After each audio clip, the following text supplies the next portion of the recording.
I came to the US as a Cuban refugee at the age of 8. This was my introduction to English and the beginning of my bilingual journey. My family settled in Miami, in the immigrant community of Little Havana, where every kid I knew and grew up with spoke Spanish and English. Bilingualism was our normal. As new waves of family members emigrated from Cuba throughout my childhood and adolescence, and as we welcomed the first generations born in the US, I became witness to and a part of their bilingual journeys. It's no surprise that I became interested in studying bilingual development in children and youth. And over many years in this field, I continue to be amazed at the prevalence of misconceptions about children and early bilingualism. I teach and speak about this subject often, and I hear the same questions over and over. People ask, won't kids be confused by learning 2 languages at the same time? Won't bilingualism cause delays or other problems? These questions stem from the misconception that somehow growing up with 2 languages might be bad for kids and their language development. On the other hand, I'm also asked about the optimal time for second language learning and whether it isn't best to learn languages when you're very young. In this case, the concern is that if you don't learn a language at an early age, you'll never be fluent in that language. In other words, isn't bilingualism a good thing? A bit confusing, right? But these seemingly contradictory ideas reflect quite common misunderstandings about growing up with 2 or more languages. Tonight, I'd like to address these questions and hopefully debunk some of these prevalent myths so that we can all be better informed about early childhood bilingualism. Understanding bilingualism matters because 1 in every 2 people in the world is bilingual. And bilingualism is on the rise around the world and here in the US. The science of bilingualism is a relatively young field, but research over the last few decades can help us answer some of these pressing questions about early bilingualism. Let's start with that question about whether learning 2 or more languages early in life confuses children. One misunderstood behavior, which is often taken as evidence of confusion, is when bilingual children mix words from 2 languages in the same sentence. This is known as code mixing. In fact, code mixing is a normal part of bilingual development, and bilingual children actually have good reasons to do this.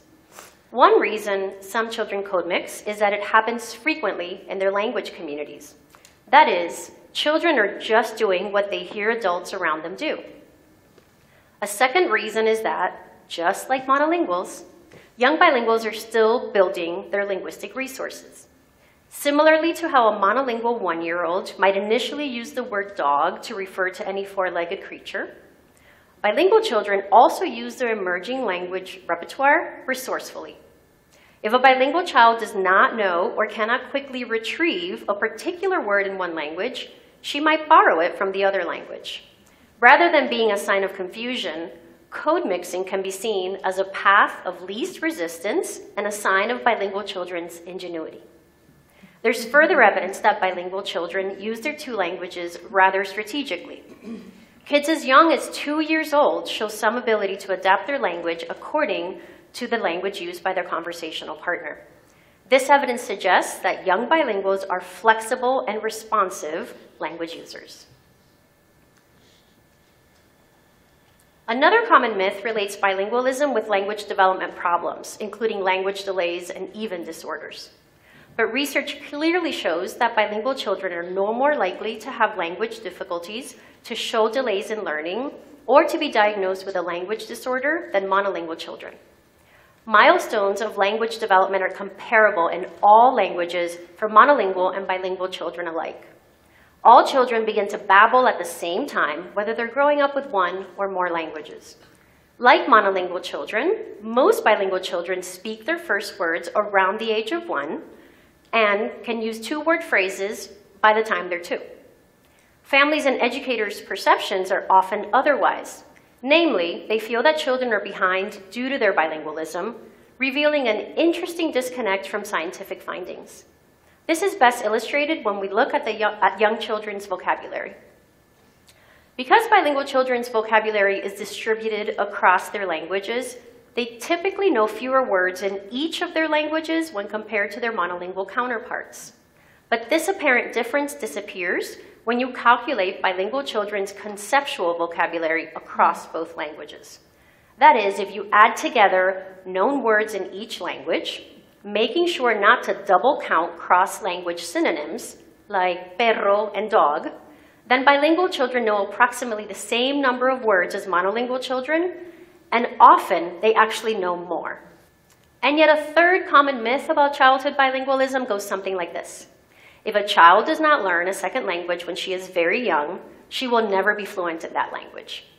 Many people are familiar with the concept of a critical period for language acquisition. The idea that humans are not capable of mastering a new language after reaching a certain age. But this is a controversial theory. Researchers disagree about whether a critical period exists at all, and they disagree about when this critical period may occur. Disagreement aside, research on bilingualism converges on a simple take-home point. Earlier is better for some aspects of language learning.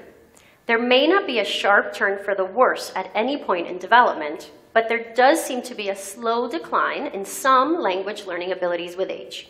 In other words, our brains may be more receptive to some aspects of language earlier in life. However, other factors such as motivation, attitudes about the two languages, social context, and the learning environment itself also have powerful impact on the degree to which people acquire additional languages. Learning languages at different ages has different advantages, and it is possible to learn languages at any age. In fact, language learning tasks like acquiring grammar, vocabulary, syntax, and literacy may be easier for older learners because they already have developed proficiency in these areas in their native language, and this language ability transfers to new languages. For example, older immigrant students whose native language literacy skills are well developed, children like me, acquire English proficiency significantly faster than younger immigrant students.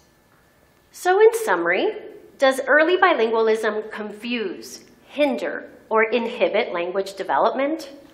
No. Are there benefits to early bilingualism? Yes. But can you learn additional languages later in life? Absolutely. Research shows us that bilingual acquisition is as normal as monolingual language acquisition. Kids learning one language go through similar processes as kids learning two or more languages. But there are also some unique bilingual behaviors, like code mixing, that are a normal part of bilingual development process that we don't see in the language development of monolingual kids. Research also shows us that success acquiring two languages depends critically on the learning environment, which means that bilingual kids need to interact and be engaged with people who speak both languages on a regular basis. And it's important for families to know that their home language is a tremendous resource, not a hindrance to their child's overall language acquisition. What is also important to consider is how we think about bilingual children, particularly those from immigrant backgrounds. What kind of preconceptions do we have, both positive and negative, about children who are growing up in homes and communities where languages other than English are spoken? Why do so many of us think of this as a problem rather than a great asset? Why does the bilingualism of these children sometimes trigger our prejudices instead of our admiration? Rather than worry about how bilingualism may harm children, why not consider how it might enrich their lives? As educators, we need to think about how to design rich learning environments that build on and sustain the multitude of languages children bring to our schools. Imagine a US where we value and promote bilingualism for all children. Imagine the walls that might tumble, the borders that might dissolve, the rich and generative communication and understanding that might result, and the family connections and legacies that could be sustained.